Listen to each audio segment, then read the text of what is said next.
Natagpo ang Panginoon muling nabuhay at ang Birheng Maria na kumakatawan sa sangkatauhan at sa iglesia. Naibsan ang kanyang kapighatian at buong galak ng pagsigaw na sinabi, Hallelujah! Si Kristo ay muling nabuhay. Tunay na ang Panginoon ay muling nabuhay. Alleluia.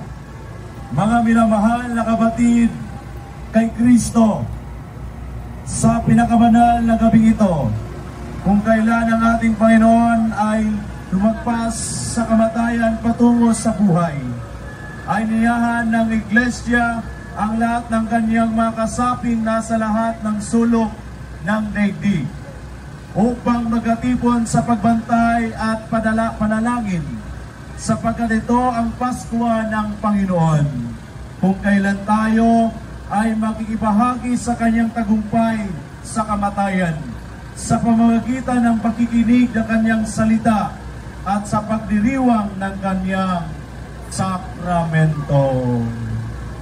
Magalak kayo ngayon, mga hukbong, mga langit at mga koro. Ka ba nalulungkot at nagluluksa? Si Jesus ay muli nang nabuhay. Alalahanin ninyo ang sinabi niya noong siya ay nasa Galilea. Ang anak ng tao ay kailangang may pagkanulo sa mga makasalanan at maipako sa krus. At sa ikatlong araw ay muling mabuhay. Kaya't humayo ka at ipamalita mo ito sa lahat ng mga tao.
Ipagdiwang ang muling pagkabuhay ni Yesu Kristo. Alleluia, alleluia, alleluia.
lalong-lalo na sa ating Panginoong Hesukristo. Sinabi dito, ang buhay ng Kristiyano ay masayang tunay, masayang tunay, masayang tunay.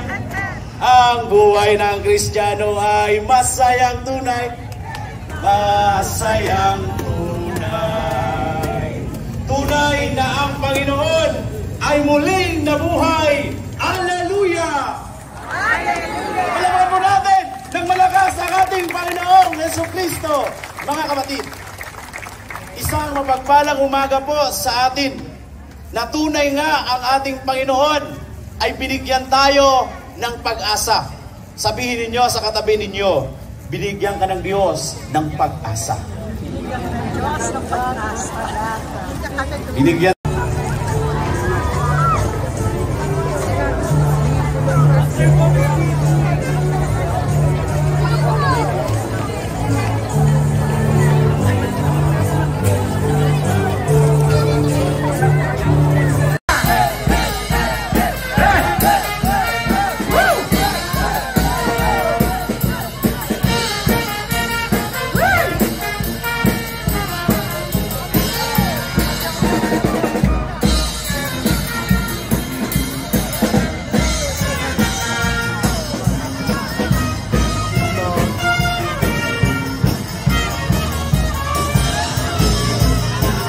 Sana all itlog.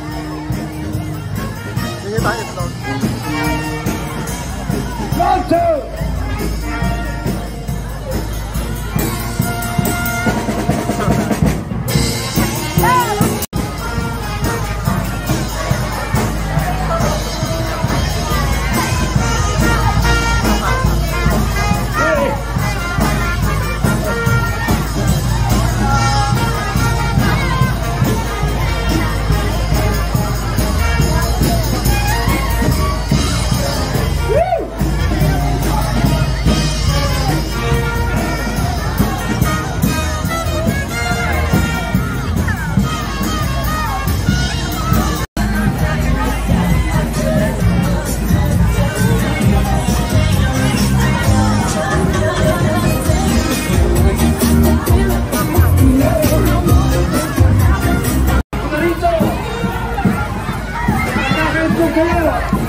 Happy Easter! Happy Easter!